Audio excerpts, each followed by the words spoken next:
Pra po dalim tek fjalët që I tha më herët Beni, që shqiptarë të cilët jetojnë dhe veprojnë në vendet të tjera të botës, kanë mundësi jashtëzakonisht mëdha që të dëshmojnë talentin e tyre.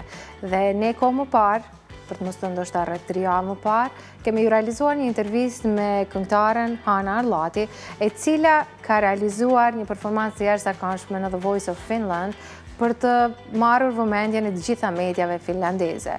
Por, pas këtij momenti, ne thjesht e ndiqnim nga larg Hanën, duke përcjell gjitha prezentimet e saj në kuadër të kësaj gare të madhe të muzikës që bëhet atje. Dhe tashmë Hana ka arritur një tjetër sukses, duke kaluar me shumë sukses fazën e dueteve. Hana, faleminderit shumë që je sot me ne, urime edhe një herë, ishte e jashtëzakonshme performanca që ke dhënë në këtë fazë të kësaj gare shumë të madhe të këngës dhe të talentit po ashtu në The Voice of Finland.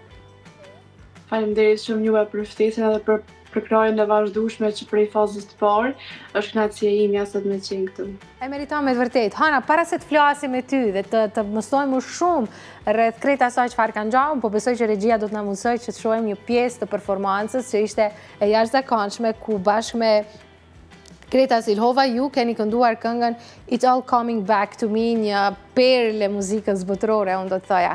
Regjia, nëse kemi mundësi të kemi një pjesë të performancës së Hanës, do ta dija shumë. Zakonisht e bukur, e realizuar për mrekulli, këtë unë po e them thjesht nga dëshira, për ta thënë sepse e thanë ata të cilët bënë përzgjedhjen tënde që të marrën në ekipin e tyre. Më thuaj si e përjetove këtë, sepse kur këndon vetëm, e ke këtë sigurinë në vetvete, por kur këndon me dikë tjetër, ti duhet I përshtatesh edhe tjetrit. Ishte e vështirë kjo fazë?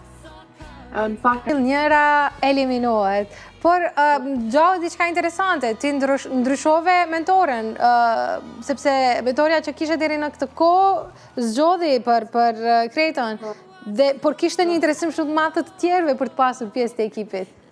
po zakonisht është si rregull I kompeticionit që nëse nuk zgjedh mentorja jote, atëherë të tjerët kanë drejt me zgjedh ty, nëse ju ke pëlqyer shumë, kanë drejt që me zgjedh dë, presit të lidh grup tjetër, kështu që unë kam qenë e dyta e përzgjedhura për Elastinen, që kam shku te mentori tjetër.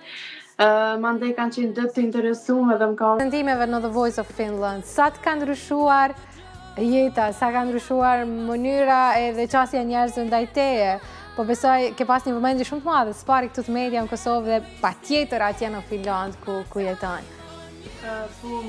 Besoj që ka ndryshuar shumë vetëm për faktin që Besoj fuqishëm që do të realizosh këtë ëndër, Hana, dhe jam shumë e lumtur për këtë.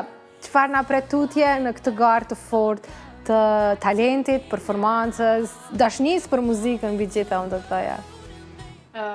tash pas kësaj faze të premten kam u transmetu faza tjetër, e cila është faza quhet knockouts, që brenda grupit të gjithë personat që jena te grupi Elastinen kena me garu bashkë, domethënë 4 shkojnë edhe 5 nuk shkojnë në fazën tjetër.